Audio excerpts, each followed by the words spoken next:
symphonie du vide. Retirez trop. Le monde tourne vite, le bruit est roi, les échos s'accrochent à tout ce qu'on voit. Mais il est un lieu où l'âme se repose, où le temps lui-même un instant fait la pause. Écoutez, c'est le silence. Il n'est pas l'absence, mais l'espace entre deux notes, le murmure discret que l'esprit nous donne en dot. Il s'installe après la foudre ou avant la tempête, un drapé de velours posé sur notre tête. Il est la toile vierge où les pensées s'étirent, le havre secret où les peurs se retirent. Il est le gardien des secrets les plus lourds, celui qui jamais ne trahit les détours des cœurs meurtris, des joies trop intenses. Il absorbe tout sans demander de dépenses. Il rend hommage au livre que l'on vient de finir, avant qu'une autre histoire ne puisse le ternir. Dans l'aube naissante, quand la ville s'éveille à peine, le silence est d'or, il efface toute peine. On entend les battements lors de son propre cœur, un rythme oublié, loin de toute rumeur. Il nous remet en phase avec l'air que l'on respire, un luxe fragile que l'on doit bien chérir. Il est l'ami des moines, le maître des poètes qui cherche l'écho au-delà des sonnettes. Le scientifique en pleine nuit face à son calcul, l'amoureux qui observe sans faire aucun recul. Le silence est un miroir, il renvoie notre face sans filtre, sans maquillage, il donne toute sa place. Oh, le silence quand la clameur s'éloigne, il l'unique chemin pour atteindre la montagne. Il n'est pas le vide mais un plein apaisant, le luxe suprême de se sentir présent. Il est la réponse quand la question n'est plus l'écho subtil que le cœur a reçu.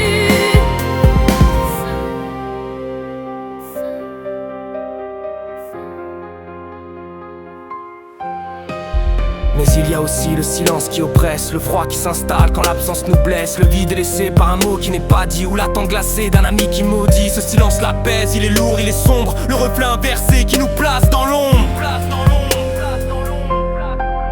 Celui qui s'impose quand la vérité éclate et que les reproches soudains se font trop hâtifs. Le silence de glace après une grande dispute où chaque seconde semble être une rechute. Alors on le brise, on cherche un son qui sauve pour fuir l'immobilité qui nous désapprouve.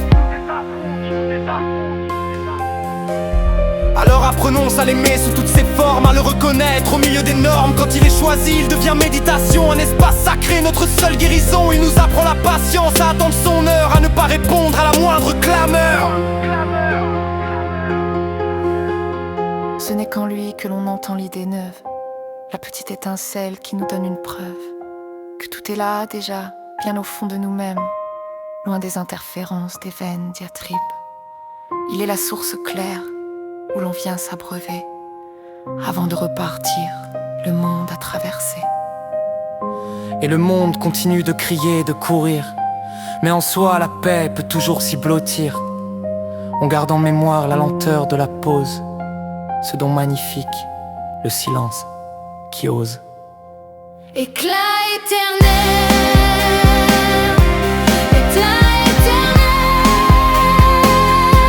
éternel, éternel.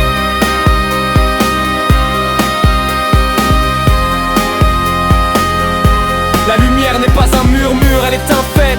L'évidence solaire qui brise le forfait, elle est l'or du matin sur la vitre embuée. La promesse visible, jamais dénue, elle déchire la nuit sans jamais faire de bruit, traçant des chemins neufs où l'ombre s'enfuit. Chaque rayon est une ligne, un message ardent, pont entre le ciel et l'instant présent. Elle sculpte la montagne, elle révèle la rose, elle donne les couleurs, elle permet la pause, où l'œil peut s'émerveiller sans aucune mesure. La lumière est la vie, pure et sans fissure. J'espère que ce poème vous plaît.